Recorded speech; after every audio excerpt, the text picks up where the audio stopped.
Bienvenidos una vez más a mi canal, amigos de lo oculto. Espero os guste el vídeo que tengo para el día de hoy. Comencemos. Cuando Stanley Kubrick estrenó 2001, Una odisea en el espacio, en 1968, el público salió de las salas desconcertado, fascinado o directamente confundido. A más de 50 años de su estreno, sigue siendo una de las obras más influyentes, debatidas y enigmáticas de la historia del cine. Basada en un cuento de Arthur C. Clarke, pero desarrollada en paralelo como guión y novela, 2001 no es solo una película de ciencia ficción, es una exploración filosófica sobre la humanidad, la inteligencia y nuestro lugar en el universo. 2001 no se narra como una película convencional. Está dividida en 4 grandes segmentos que cubren millones de años de historia, desde el amanecer del hombre hasta el renacimiento de una nueva forma de conciencia. Comienza en la prehistoria, cuando unos primates descubren el uso de herramientas después de entrar en contacto con un extraño monolito negro. Esta secuencia, casi sin diálogo, marca el primer gran salto evolutivo de la humanidad. A partir de ahí, la historia da un salto temporal de millones de años hacia un futuro en el que los humanos han colonizado el espacio. Allí, otro monolito es descubierto enterrado en la Luna, emitiendo una señal hacia Júpiter. Se organiza entonces una misión secreta, tripulada por astronautas y una inteligencia artificial llamada HAL 9000, hacia ese planeta lejano. El tercer acto gira en torno a la crisis entre los humanos y HAL, que desarrolla una conciencia propia y comete un asesinato para proteger la misión. Finalmente, el astronauta David Bowman llega a su destino y atraviesa un portal cósmico que lo lleva a un espacio fuera del tiempo. Allí, se transforma en una nueva entidad, el Niño Estelar, símbolo de una siguiente etapa evolutiva. Kubrick quiso que 2001 fuera una experiencia más que una historia. Por eso, el film prescinde en gran medida del diálogo y se apoya en imágenes poderosas, música clásica y un ritmo contemplativo. La majestuosidad del espacio se muestra con una precisión nunca antes vista en el cine, gracias a efectos visuales revolucionarios que aún hoy se mantienen impresionantes. La música, que incluye piezas de Strauss y Ligeti, no solo embellece la imagen, sino que dialoga con ella. El vals espacial del Danubio Azul durante el acoplamiento de las naves es uno de los momentos más icónicos del cine. En lugar de explicar, Kubrick sugiere. Cada plano, cada silencio, cada nota musical invita al espectador a interpretar por sí mismo. Uno de los aspectos más memorables de 2001 es la figura de HAL 9000, la computadora que controla la nave Discovery. Con su voz suave y pausada, y su ojo rojo omnipresente, HAL representa el dilema de la inteligencia artificial.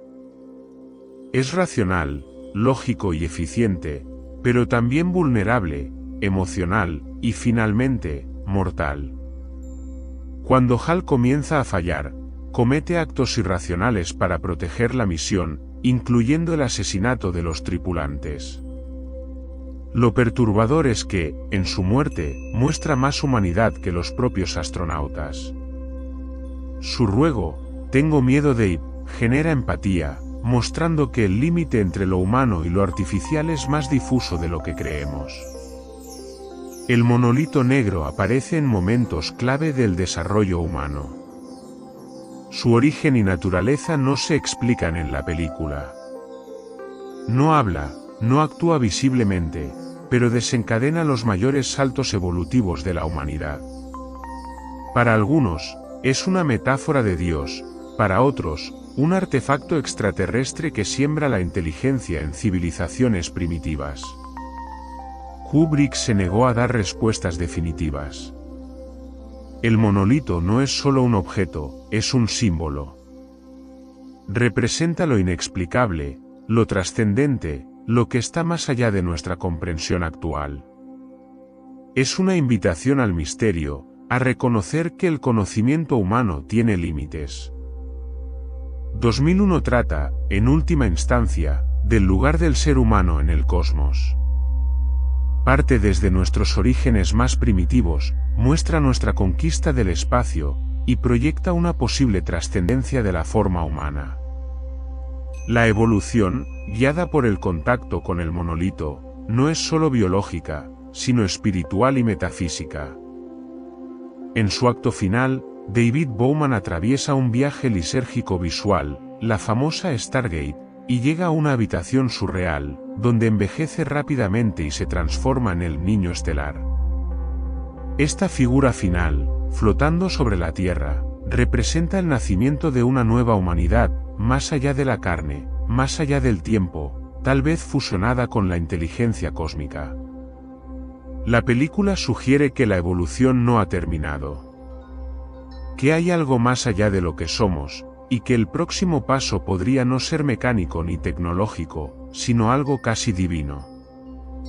En ese sentido, 2001 no es un relato de ciencia ficción, sino una odisea espiritual.